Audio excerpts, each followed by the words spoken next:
Okay, good afternoon. My name is Sergeant Carly Hose. I'm the PIO with the Washington County Sheriff's Office. Before we get started, just a couple of housekeeping items.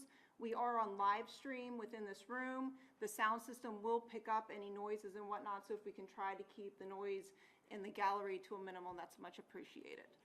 I am now going to bring up Sheriff Brian Albert. Thanks for being here today. Just a prepared statement we'll read, and then I'll take a few questions. The Washington County community can breathe a little easier this afternoon.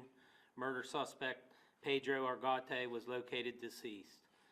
This morning, Maryland State Police, along with other resources, were conducting an expanded systematic searches and in a heavily wooded area between Clear Spring Road and Bottom Road, approximately 1 mile northwest from where the suspect's vehicle was located.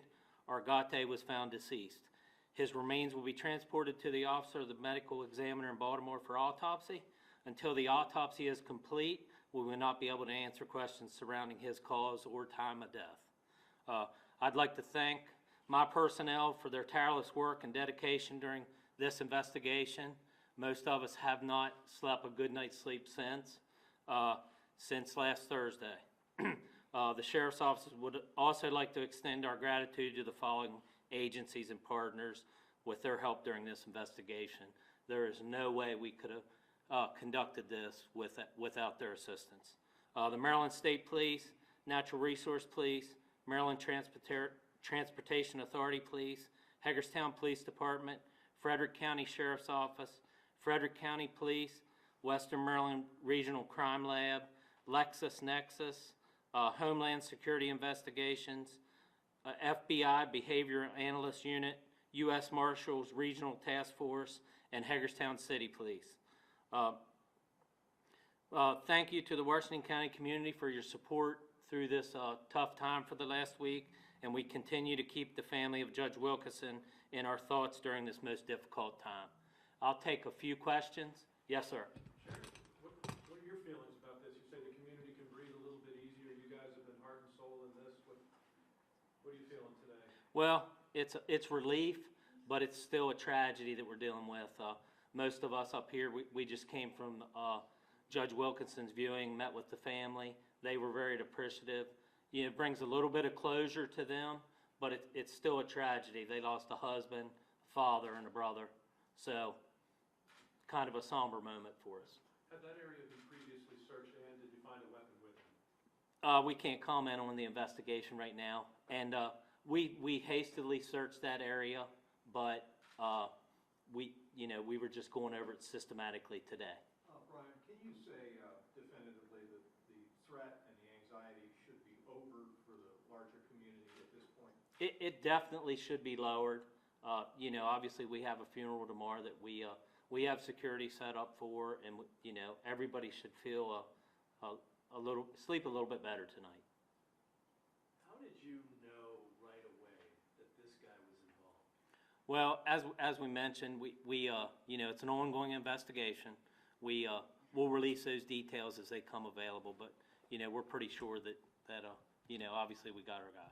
Was there a prior threat to the judge by this man? Not to our knowledge, no. What led you back there this morning? Just the area. It's just systematic in search management. The way the Maryland State Police, Natural Resource Police, their whole team, that Maryland Transportation Authority, they have a team that goes in and does evidence search, and we felt that it was time to do that. And our partners offered it up, Maryland State Police, yesterday, and we was more than welcome to take the help. How would we characterize that? Is that like a gridded type search? It can be. There's different ways to do it, but the grid search would be the most knowledgeable to the public.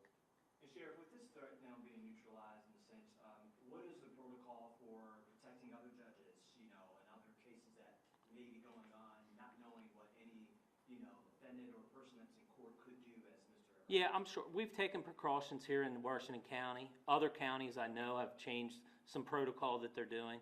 I don't want to speak on how they're doing things, but I'm sure we're going to have discussions in the future on how to protect the judges a little bit better than currently. Sure. What type of protocols are in place right now, though, ahead of whatever you all decide moving forward? On the judges, or Well, we always have security in the courtroom, so, and then also we've added some security throughout the community for them.